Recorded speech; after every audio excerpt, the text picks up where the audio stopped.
Hello, welcome to Learn English with Technology podcast series, episode 20, Ultimate Digital Note-Taking System for English Learning.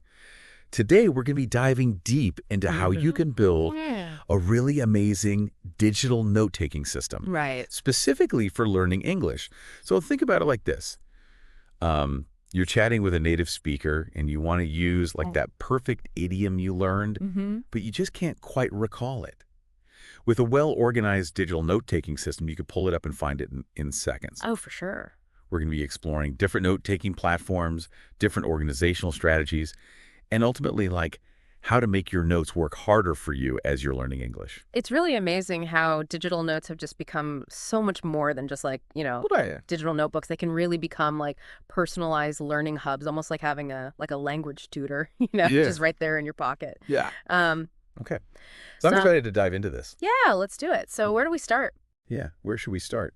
Well, first you got to choose like the right digital foundation Okay. for your note-taking empire. Right. And there's a few popular platforms that come to mind: Notion, Evernote, and OneNote. Okay. So how do we decide which one is right for us? Like, what are the strengths of each one? Well, let's start with Notion. Okay. I think what's fascinating about Notion Yeah. is its database capabilities. Mhm. So it's really ideal for organizing vocabulary in a really dynamic way. Imagine being able to like link words to example sentences, audio pronunciations, even videos. You could even embed like your own voice recordings for pronunciation practice. That's incredible. Yeah. I love that. Yeah, it's really powerful. It sounds like it'd be a powerhouse for like visual learners, especially who Yeah. really want to create kind of like this immersive vocabulary learning experience. Absolutely. And the different views in Notion are super helpful, Right. You can switch between like flashcard tables and lists to like study your vocabulary in the way that works best for you. So Notion's definitely a strong contender. What about Evernote? What makes that one stand out? Evernote is a search champion. Ugh. You can even search within images, Wow. which is incredibly useful for language learning. So let's say you snap a photo of like a phrase in a textbook. Yeah. Later, you can search for any word Okay. in that photo, and Evernote will find it. That's impressive. I can see how that would be helpful for like quickly finding info you've saved. For sure. And plus, Evernote's web clipper is fantastic for saving articles, transcripts, and basically anything you find online. Right. As you know, reading is essential for English learning. Totally. And the web clipper just makes it so easy to like save and organize all those great articles you come across. Yeah, for sure. For sure.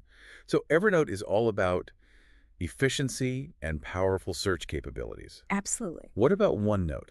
What's kind of its unique appeal? OneNote offers this wonderful infinite canvas, which basically means you have unlimited space to take notes Right. in any way you like. You can type anywhere, draw diagrams, record audio Wow. while you jot down notes. So if Okay. you're a very visual learner Yeah. who likes to like connect ideas in a free-flowing way, OneNote could be a great fit.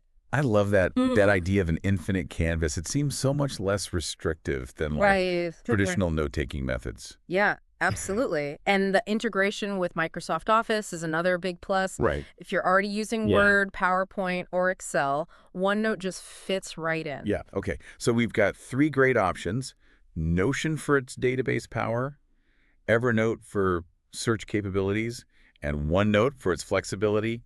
How do we decide which one is right for us? Well, here's my advice. Don't be afraid to experiment. Yeah. All three platforms offer free versions, so you can take them for a test drive. Yeah. Treat it like a trial period to Right. see which interface and features you prefer. I think the important thing is to find a platform that you'll actually enjoy using, because that's key to staying consistent with your note-taking. Totally. Totally. Yeah. That's such a good point. It's easy to get overwhelmed by all the options, but the best platform is really the one that feels most intuitive and motivating for you. Yeah. And remember, even if you start with one and later decide to switch, you can always export your notes. Yeah, absolutely. So there's no risk in trying different options. Yeah, for sure. Once you've chosen your digital foundation, Okay. it's time to start building your knowledge empire. Okay. And this means organizing your digital space Right. for effective learning. Okay. I'm ready to build. Yeah. But I have to admit, I'm a bit intimidated by the thought of organizing all those notes. Any tips for creating a system that's actually manageable and helpful? Well, think of it like building a city. Okay. You need main roads, neighborhoods, clear street signs, Yeah. And like a reliable GPS system. Right, right. Your digital notes need structure too. I love that analogy. Yeah. So how do we translate that into a note-taking system? Like, where do we even begin? Well, let's start with categories. Okay. Instead of using like generic labels like grammar or vocabulary reading, think about how you actually use English in real life. Right. So create categories based on specific scenarios. Okay. Like office communication, travel conversations, Okay, yeah. social media English. That's so practical. Yeah. But organizing notes by real-life scenarios Yeah. makes it so much easier to find what you need, Yeah. like when you actually need it. It's like having a toolbox Yeah. for every, English-speaking situation. I love that. But here's the thing. Categories are great, but too many folders can lead to what I call, endless folder syndrome. Oh, yeah. You know, that feeling of like Yes. getting lost in a maze of folders and subfolders. I know that feeling all too well. Yeah. So how do we avoid that trap? Here's my secret weapon, Ah. the 3-3-3 rule. Number 1, never go deeper than 3 levels of folders. Number 2, never start with more than 3 main categories. And number 3, review your folder structure every 3 weeks to make sure it's still working for you. Okay, the 3-3-3 rule, I'm writing that down. Yeah. That sounds like a really simple but powerful way to stay organized without getting bogged down in folders. What about tagging? How can we use tags to make our notes even more searchable and interconnected? Think of tags as your secret weapon for creating connections between different ideas. Instead of using generic tags like grammar or vocabulary, Right. try using action-oriented tags like need review, ready for practice, mastered. You can also add context tags like formal, slang, Right. business. So instead of just labeling what something is, we're tagging it based on what we need to do with it. Exactly. That's really smart. It makes them actionable. Yeah. The real magic happens when you combine tags. Oh, okay. Let's say you're preparing for a job interview. Yeah. You could easily search for all your need review notes tagged with business and formal. Wow, that would save so much time. I'm really starting to see how a well-organized tagging system can transform how we use our notes. It's all about making your notes work harder for you. Yeah. And speaking of making things easier to find, let's talk about visual organization. Okay, I'm all about making things visually appealing. So what are your top tips for using color coding and mind mapping to our advantage? Well, our brains process colors much faster than text. Right. So color coding is a really powerful tool. You can use, green for mastered content, yellow for in progress, red for urgent review. Right. Mind mapping is another great way to visually connect related vocabulary, grammar patterns. I love mind mapping. Yeah. It's such a great way to see the big picture and understand how different concepts are related. I'm picturing like a giant mind map of all the different ways to express gratitude in English. Exactly. It's like creating a visual web of knowledge. Totally, yeah. And to find information even faster, you can develop a personal shorthand system. Okay. So instead of writing out business meeting vocabulary, you could simply use BMV. That's a great tip. It's like creating our own secret code Exactly. for navigating our notes. What about version control and backing up our notes? Any advice on those fronts? Version control is essential, especially for language learning where our understanding is constantly evolving. Right. I recommend keeping a change log within your notes.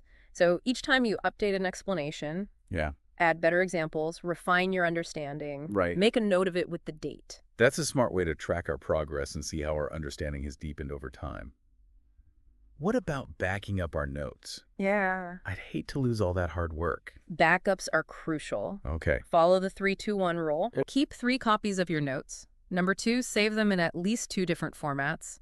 And number 3, store 1 copy offsite, like in a cloud storage service. The 3-2-1 rule, got it. Okay. It sounds a bit excessive, but I can see how it would provide real peace of mind. Yeah. Knowing that our notes are safe. For sure. Now that we've built our digital foundation and organized our notes, Yeah. let's dive into how to manage the actual content. Okay. The words, the phrases, the grammar rules, and all those juicy bits of English that we want to learn. That's where the real learning magic happens. I'm ready to turn all this information into usable knowledge.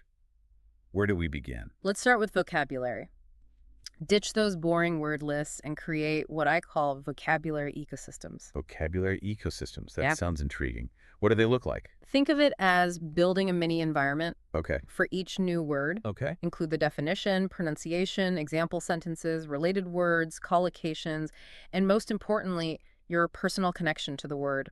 I love that idea of adding personal connections. Maybe I could link a word to like a funny memory, a song lyric, or even an image that helps me remember it. It Exact. makes vocabulary learning so much more engaging and memorable. For sure. And remember to always preserve context when saving example sentences. Like, was it from a formal email, a casual conversation, a song, a movie? That context is crucial for Mm, understanding how to use the word correctly. that's such a good reminder. Mm-hmm. We don't want to just learn words in isolation. We want to understand how native speakers actually use them. Okay. What about grammar? How can we make grammar notes more engaging Right. and less like something out of a textbook? Well, instead of just writing down dry rules, Mhm. create grammar stories. Write short, memorable narratives that use the grammar point you're trying to learn. Grammar stories. I love that. Yeah, So much more creative and fun than just memorizing rules. it is. Can you give us an example? Sure. Let's say you're learning the past perfect tense. You could write a funny story about all the crazy things you had done Oh, before your alarm clock failed to wake you up. that's brilliant. It's like tricking our brains into learning grammar by making it entertaining. Yeah. What about pronunciation? How can we leverage our digital system for pronunciation practice? Well, your smartphone is a pronunciation powerhouse. Okay.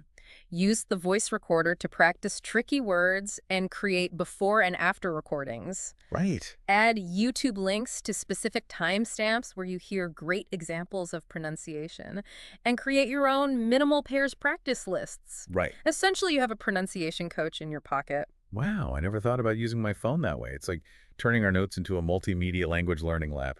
Precisely. That's awesome. Now, AI tools are becoming increasingly popular for language learning. How can we use them responsibly in our note-taking? That's a great question. I've been experimenting with some AI tools, but I'm always a bit cautious about relying on them too much. AI can be a helpful tool for generating example sentences and getting quick explanations, but it's important to remember that AI is still under development. Mm. Always double-check the information with trusted sources, Right. like dictionaries, grammar books, or your teacher. Yeah. Think of AI as like a brainstorming partner, Yeah, not the ultimate authority. that's great advice. It's so tempting to rely on AI for everything. Yeah. But it's important to maintain our critical thinking skills and not just accept everything at face value. Speaking of trusted sources, what about sourcing our notes? Is that really necessary? Sourcing is crucial for effective language learning. Whenever you add like a new phrase, Okay. idiom, or grammar rule to your notes, Yeah. make sure to note where you found it. Okay. This helps you remember the context and Yeah. understand the level of formality. Right. Plus, you can always go back to the original source Mhm. for more examples if needed. It's like building a trail of breadcrumbs back to the source of the language. Exactly. I love that. And speaking of context, it's important to create different difficulty levels for your notes. What might be challenging for you now could become easy later on, and vice versa. That's a good point. Yeah. How do you suggest we go about creating those difficulty levels? You can use a simple system, like got it, Look. for things you've mastered, Mhm. getting there, for things you're still working on, and help for things you're struggling with. Right. This makes reviewing much more efficient because you can focus on the areas where you need the most practice. That's a brilliant system. I can see how that would help prioritize our study time. Yeah.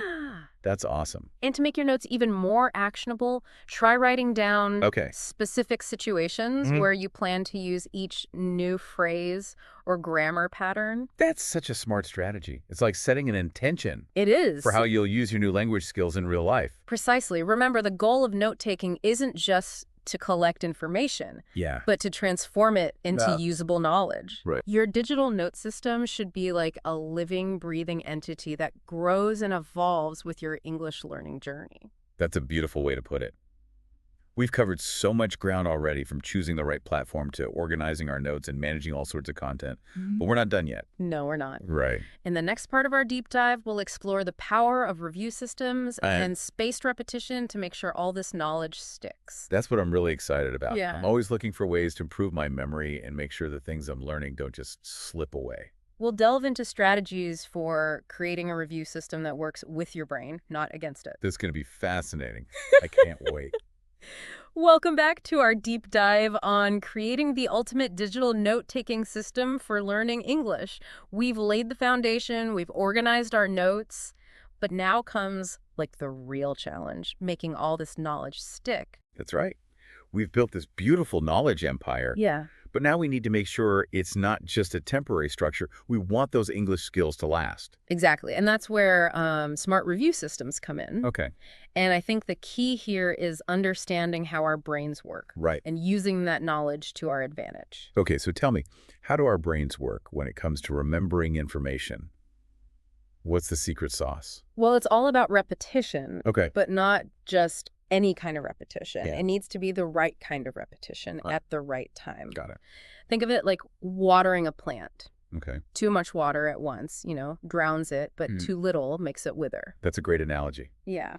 So we need to find that sweet spot for reviewing our English notes. How do we do that? The secret is spaced repetition. Okay. And this involves creating review intervals that expand as you master the content. Okay. So let's say you learn like a new phrasal verb. Yeah. You might review it on day 1, then day 3, then day 7, and then maybe day 14. Right. Each successful review kind of pushes the next review further out. That makes so much sense. Yeah. It's like we're giving our brains just the right amount of nudging Exactly. to keep that information fresh without, overloading ourselves. Yeah, exactly. But how do we actually keep track of all these different review intervals?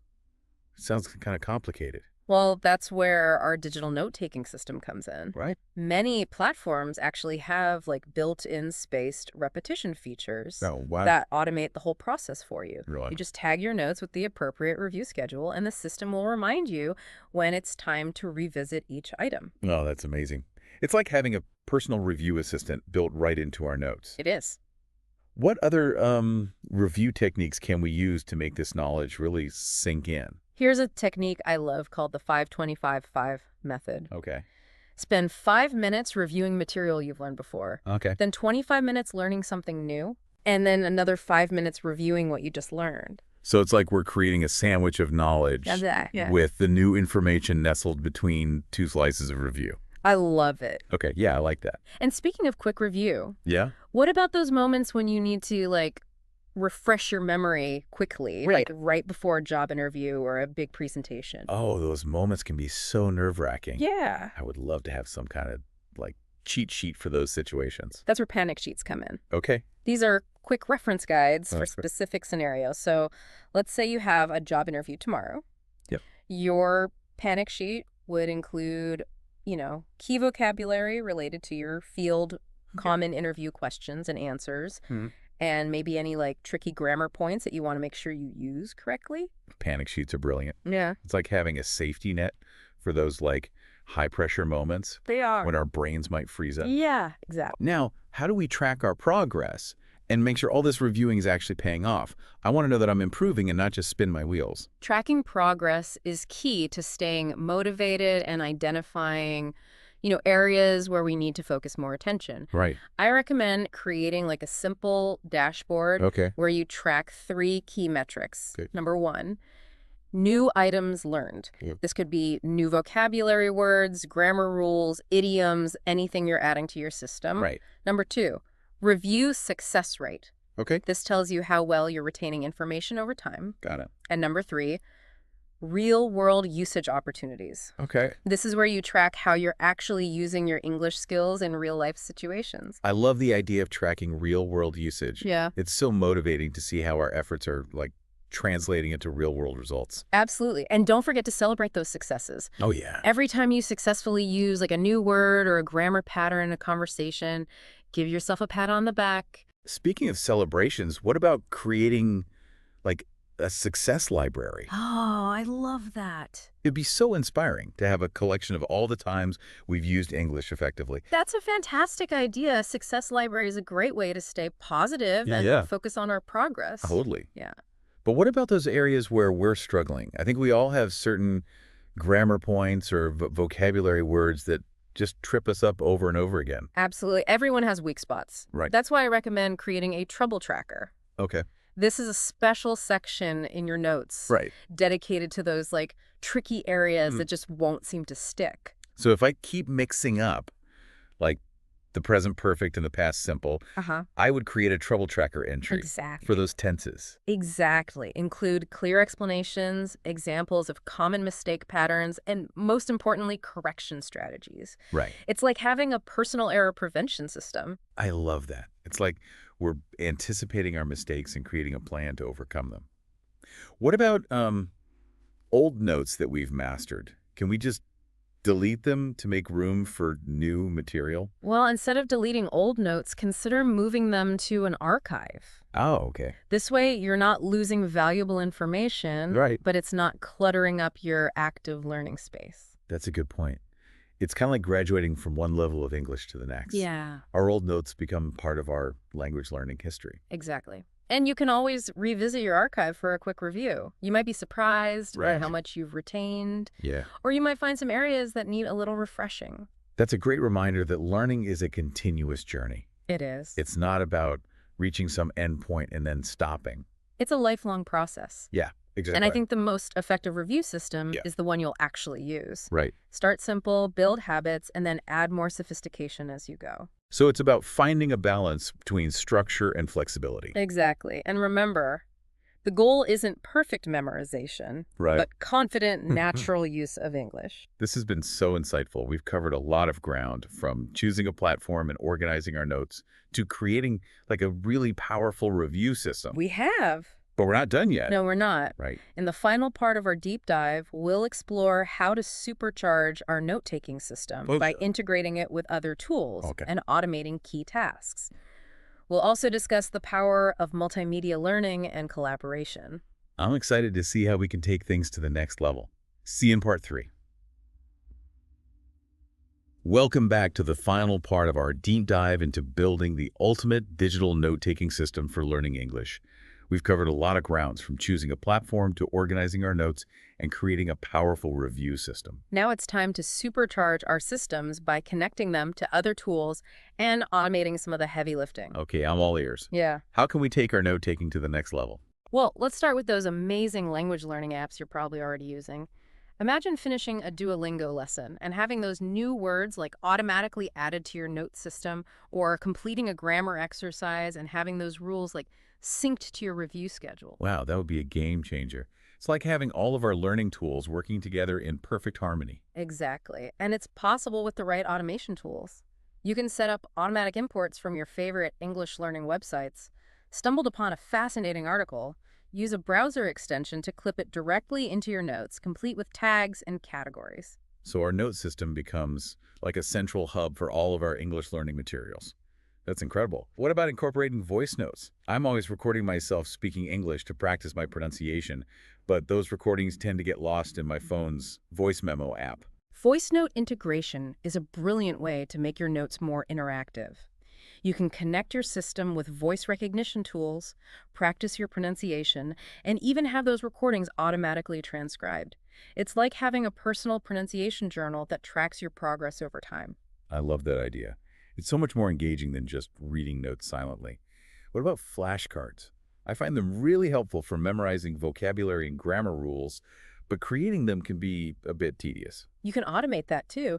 Many note-taking platforms allow you to create templates that automatically generate review cards from your notes. Add a new vocabulary word and boom, it's instantly turned into a flashcard ready for review. Learn a new grammar pattern and zap, it's added to your practice deck. I'm starting to feel like we're building our own personalized language learning robots. What other automation tricks do we have up our sleeves? How about email integration?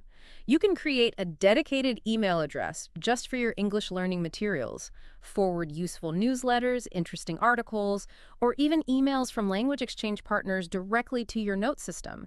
You can even set it up to automatically tag those emails based on their content. It's like having a personal assistant who pre-sorts all your English learning resources. Brilliant. Syncing across devices is another must-have, right? I want to be able to access my notes on my phone, my tablet, and my laptop, no matter where I am. Absolutely. But it's not just about having the same notes everywhere. With Smart Syncing, you can pick up right where you left off. Imagine starting a review session on your phone during your commute. continuing on your laptop during your lunch break, and finishing up on your tablet in the evening. Your progress syncs seamlessly across all your devices. That's so convenient. It's like having our notes magically follow us wherever we go. Now let's talk about multimedia. We've talked about text and audio, but how can we make our notes even more engaging by incorporating videos and images? It's time to bring our notes to life. Let's start with audio management. Create a system for organizing different types of audio content.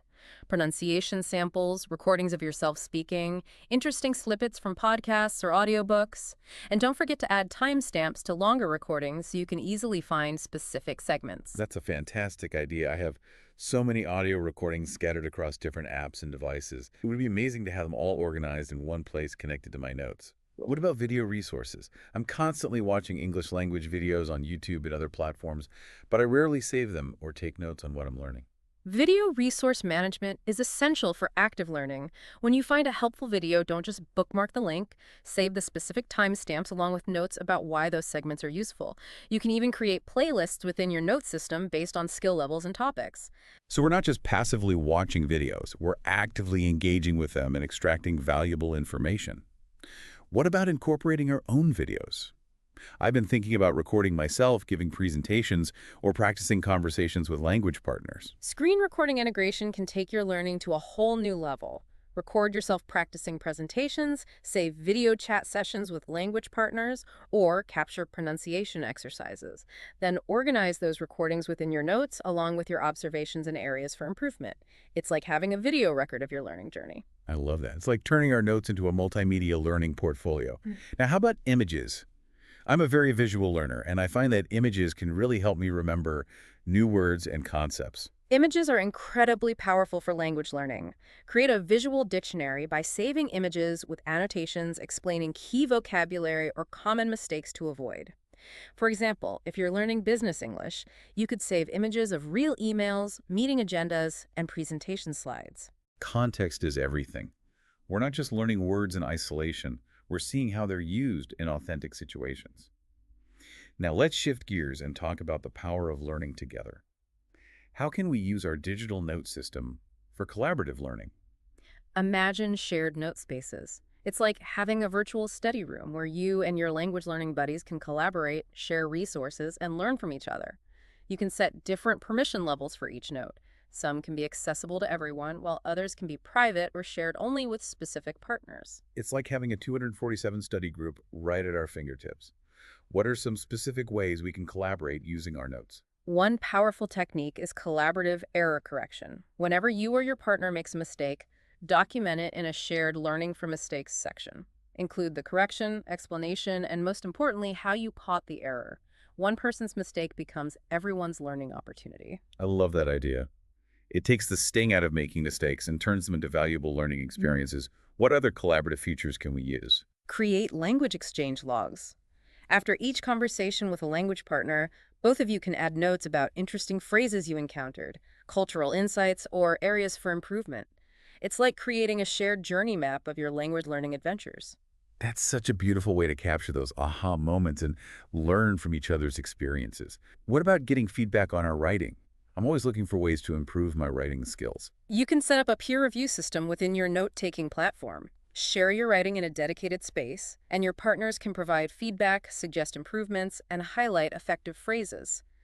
The key is to organize feedback by categories: grammar, vocabulary, style, so it's more structured and actionable. It's like having a built-in writing coach. Now, how do we hold each other accountable and stay motivated when we're learning together? Accountability partnerships are key to success.